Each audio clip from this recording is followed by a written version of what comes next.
Fantastic.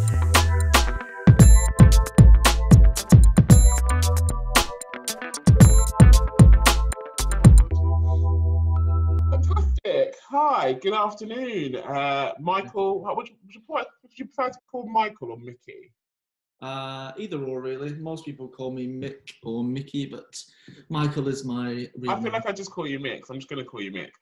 I thought we would try and be professional just because we're on this, but let's just stick to Mick. Yeah. It's easier.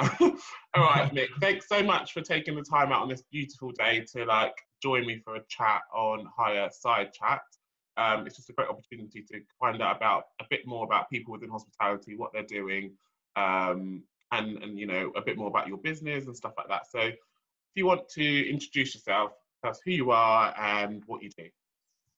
So my name is Michael or Mick, depends on which one you go with, or Mickey, whichever. And my company is Mixology Brothers. I thought I'd get glammed up for the occasion.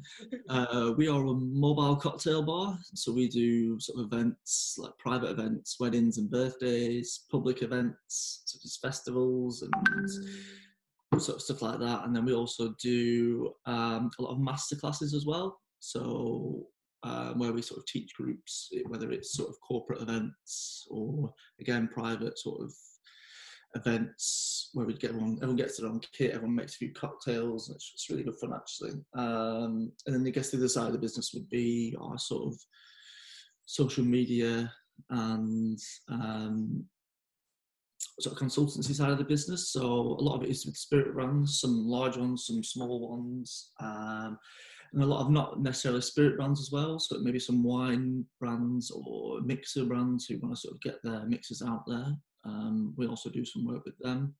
Just anything really, anything cocktail or drinks related, we're there. So it's quite good. It keeps it quite fresh because there's always something different to do and exciting. Yeah, it's good. Yeah.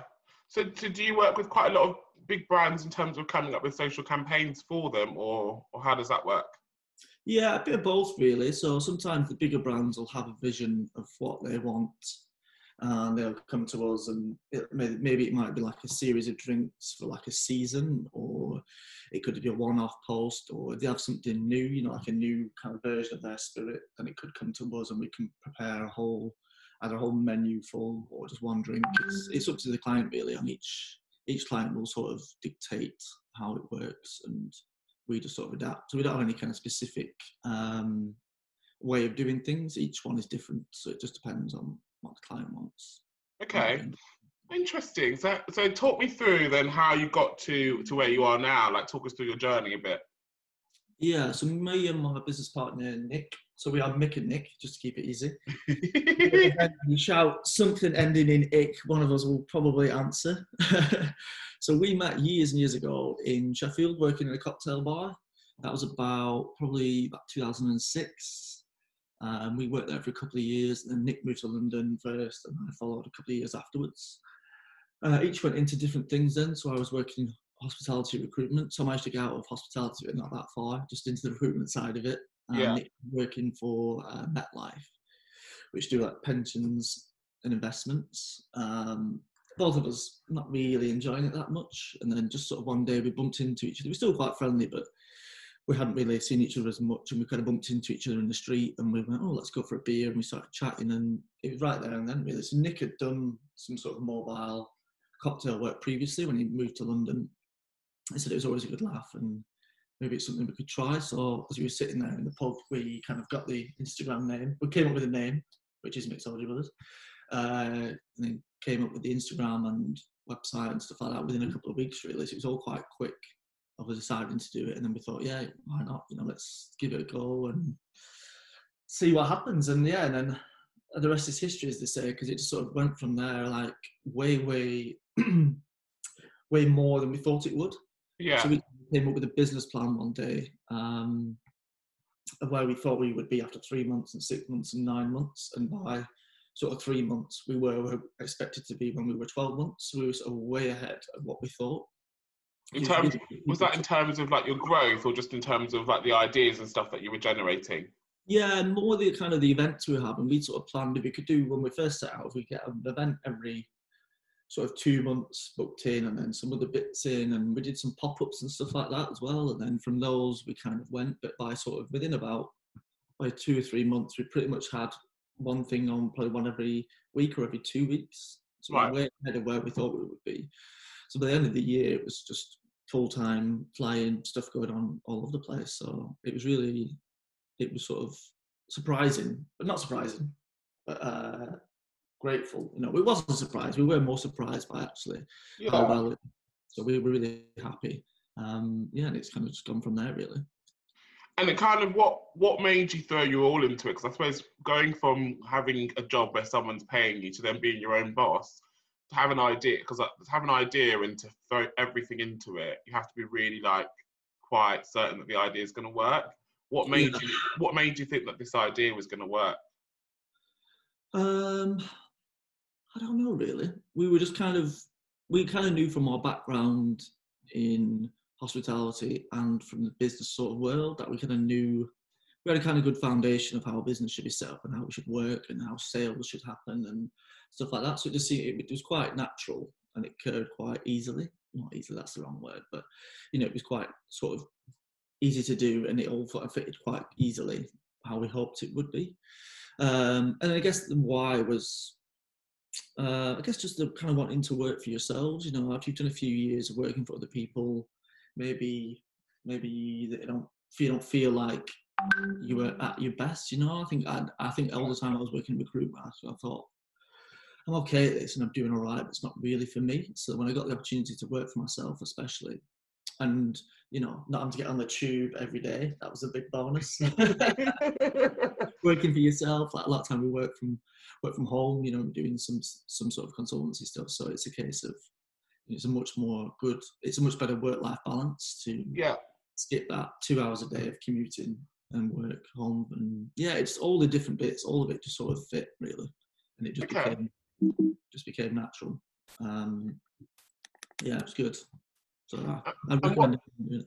And what would you say was your why, like your purpose? I think just not wanting to work for somebody else.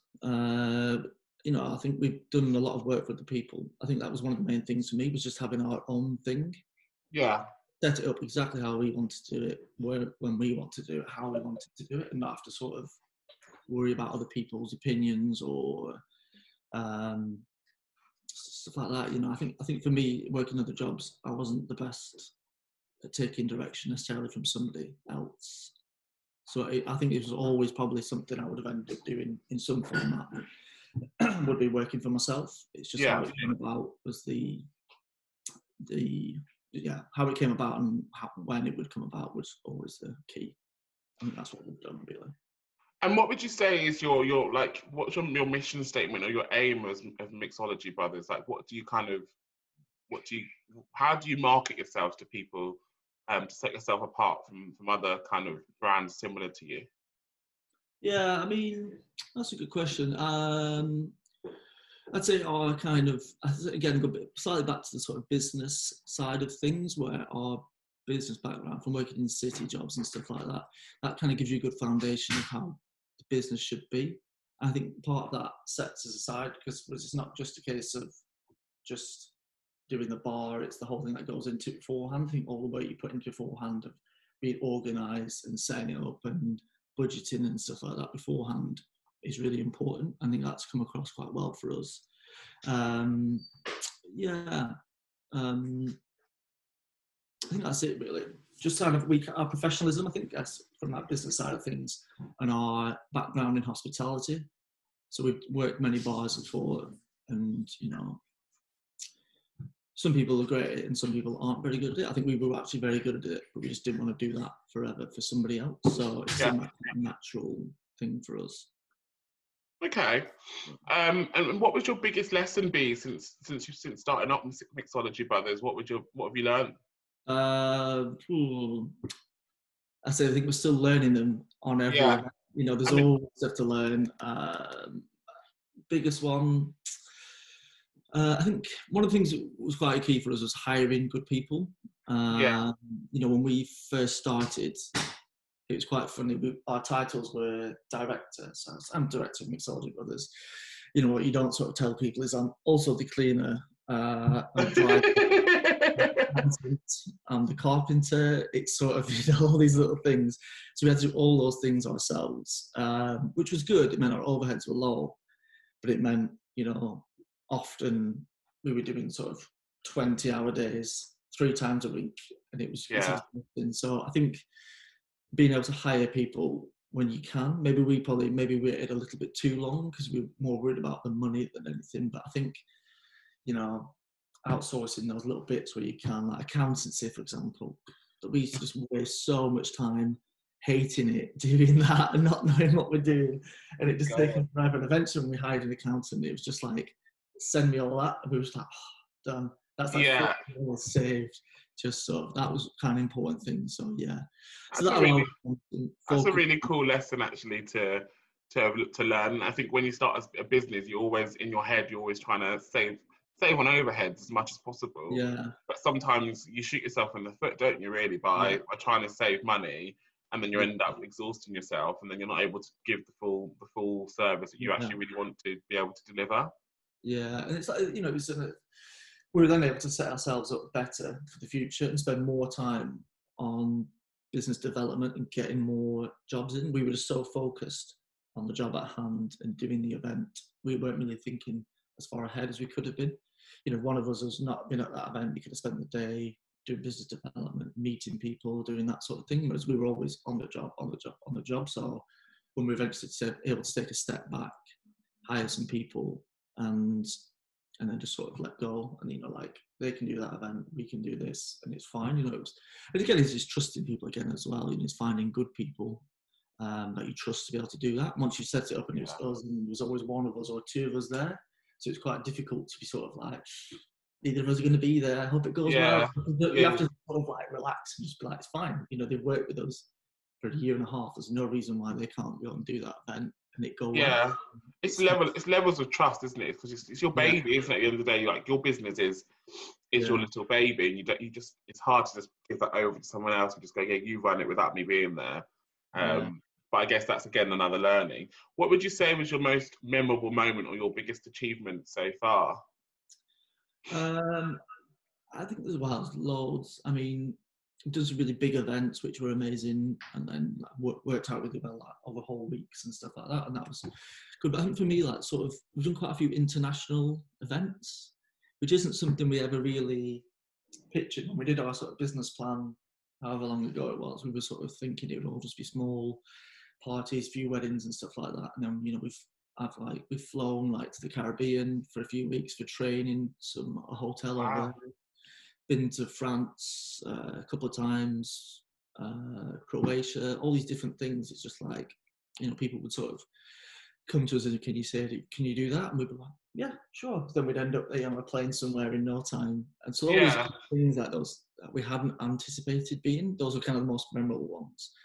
And I guess really, if you want to talk about an achievement, I think what we've created from a standing start of nothing, you know, we didn't have a lot of, we didn't have any sort of backing financially apart from what we had ourselves. So by starting that and getting to where we are, I think has been really quite an achievement. It's been a hard achievement. I won't say it was easy along the way. It's been tough, you know. I mean, small businesses, money is always the most difficult thing, isn't it? So we were doing events, and then that event would then pay for whatever bits we needed to buy for the next event, and so on and so forth. And, you know, it does take a while. And I think as well, like, when you start a new business, every business is so different, and there's so many books about starting businesses, but I always feel like there's no one book that tells you all that you need to know. Yeah. And most of it you learn on the way, and as you're going along. Yeah. Are you saying I should write a book? Is that what you're saying? I hear you. I'll do it. That's fine. I don't actually know anyone that's written a book about starting a mixology business. No. So maybe you could do that. Maybe you could, a mixology mobile bar, how to start your own business. Maybe there you go. I'm a little bit of a frustrated writer. I know. Or you write little bits and then they kind of People always say, "Oh, that'd be quite good." You know, so I might do that as a book. You know, that could be my first book. Yeah, that could be a little project. If you do it, can I have some royalties though, please? I mean, now's the time to do it, isn't it? We've got so much time. There's nothing else to do. I actually started writing my memoirs. Like when this all happened, I was like, right, I'm going to write my own a book about my life, because I think there's loads of interesting. I think everyone's life is interesting, but I think until you start thinking back, you're like, oh yeah, that's a really interesting thing that someone might actually like to hear about. And I started writing it. I wrote a page, and I got bored. But the page I wrote, honestly, like I read it and I was like, this is actually hilarious. But I don't know if I find it funny. Will anyone else find it funny? Yeah, that's the key. Anyway, I digress. Who inspires you? Like who do you look up to? I think one for me is probably my brother. I think, you know, he did something fairly similar. He started a business from scratch again, with a friend of his, and now it's absolutely enormous. And that's, I think he inspires me most because it's sort of relatable, because he's my brother. It's not like I'm looking at somebody, Yeah, you know, across the world who's done that. It's somebody, because he's my brother, it's quite relatable and I guess hopefully quite achievable. I don't know whether I'll manage to achieve quite what he has done, but yeah, he's a massive sort of business now from starting with not very much. So that's quite inspiring. I'm hoping I one day get to be as rich as him, but I'm not sure.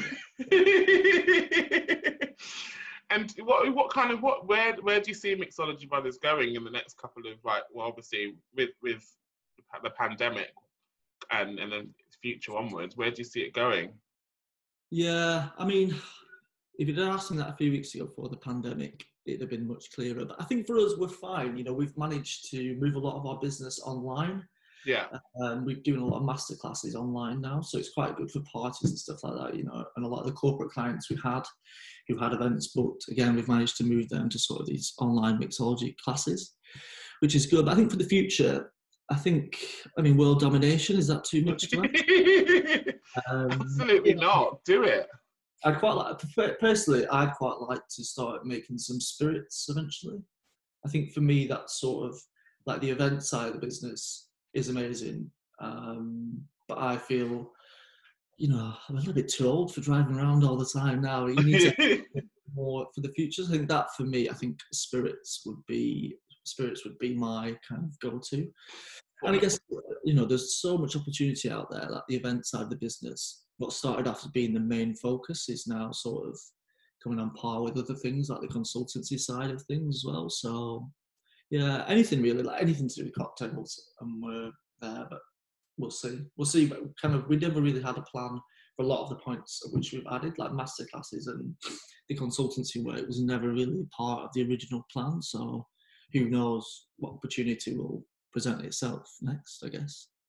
And have you found the fact that you've had to develop your business into this online business, have you found that quite challenging or quite easy just to move it to what it is now? Yeah, I mean, some of it has moved online, like the event side of the business, which is still the main focus of the business as well as the other things. That's, you can't really, you know, if you had a wedding booked, there's not much we can do about that, unfortunately. No. That is a shame, and hopefully that will come back, you know, in the not so distant future. We're all sort of fingers crossed for this just to sort of, not to borrow a word from Donald Trump, but disappear at some point.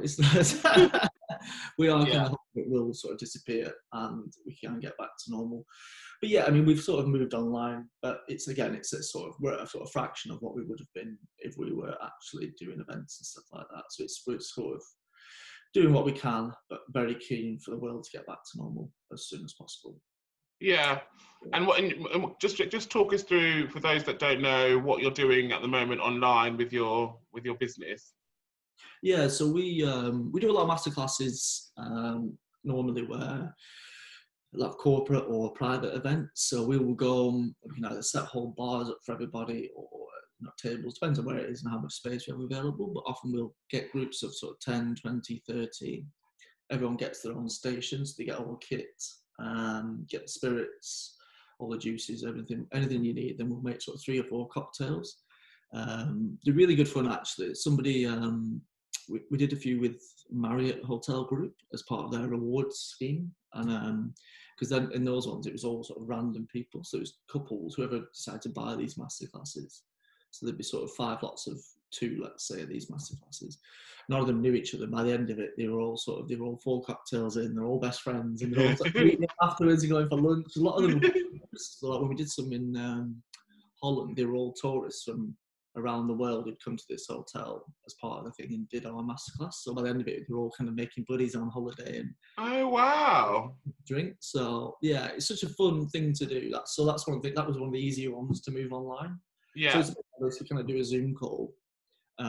Did one the other day, and there was about 15 people on it. So they're all a lot of them were in couples around the country. It was somebody's birthday, so you come on, you get people to find their own kits. It might be like a protein shaker or a drinks bottle or something to use as a shaker, their own glassware, their own spirits, and they all just sort of join in. So they try and follow me.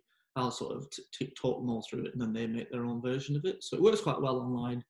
And with it being a Zoom call, then I'll sort of nip off for 10 minutes, let them all chit chat and catch up, and then come back, make the next drink, and then at the end of the Zoom call, I can just leave them all there. So they've all had sort of 3 or 4 drinks by the end of it, and they're all having a nice little party together. So it's good. It's good fun. Yeah, it worked well.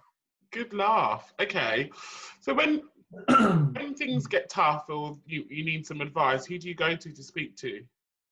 I think probably the only person I would bore with Mixology Brothers is Nick, really, which is my business partner. Yeah.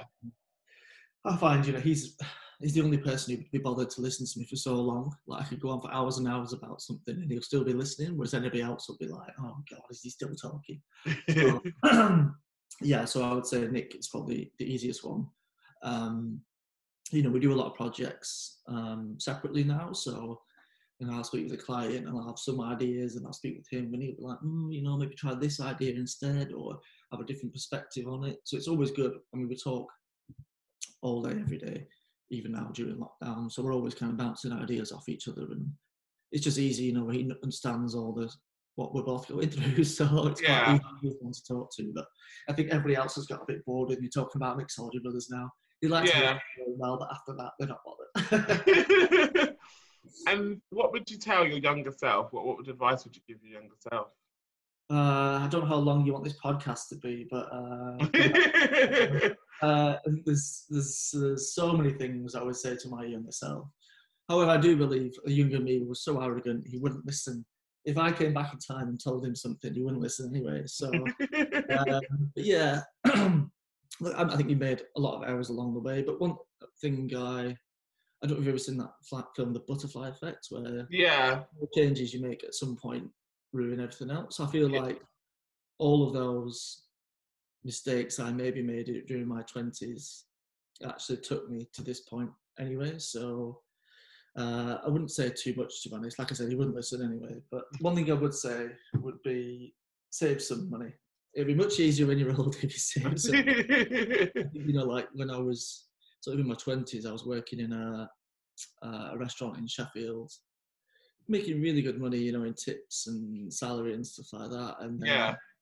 And didn't save any of it. And I look back now and think, what an idiot. If I just put some aside, but at the time you just think, it's never ending supply of money. It's just going to keep coming. So yeah, that's one thing I would say was start a savings account. But I know exactly the feeling. When I was younger, I had so much money. I think I had at one point had like 3 jobs. And I was just like, I was going out all the time. I was spending money like crazy. Mum and Dad used to tell me, you should really put something aside for a rainy day. So, what would happen? There's no rainy days. It'll be fine. And I look back now, I'm like, if I was to look back at my bank account at that point, I definitely think that would be the richest point in my, like a teenager, 16 and 21. I think I was probably the most rich I've ever been. Yeah. So, save dollars, save some money. That's it. Save some money is the advice you tell yourself. Okay. And what advice would you give someone who is looking to start their own business? Do it. As long as it's not a mobile cocktail bar. Yeah, definitely. I think, what would I say? Don't expect it all to happen straight away would be one. You have to put the hours in. I think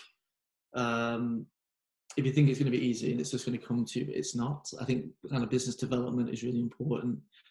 Looking after the kind of clients you do get, you know, so I often think when people come to you, you want to do the best job you can, then hopefully they'll come back. You know, trying to find new clients all the time is really hard work. If you look after the ones you've got, make sure everyone is absolutely happy at the end of the sort of transaction. I think that's one thing I would say, is look after what you have. Okay. More. I like that. And if anyone watching wants to jump on a masterclass, how can they get in contact with you? Yeah, so you can, I mean, if you look on our website, my email is on our website, or you can look at Instagram, which is at Mixology Brothers, or our website is just mixologybrothers.com. I think that's probably the best ways to get in touch with us. Yeah. Okay. Else, but there doesn't need to be anything. Instagram, that's all you want. I will add the links for Instagram and for your email at the end of this, so that if anyone wants to get in contact with you, can. And yeah, thank you so much, Mick. That's been a really nice, interesting talk. It's been good to actually get to understand a bit more about how you came up with the business and where you're going for the future. So thanks for taking the time to talk to me. Thank you. No worries. Enjoy the sunshine and the bank holiday. You too. All right, bye. Thank you.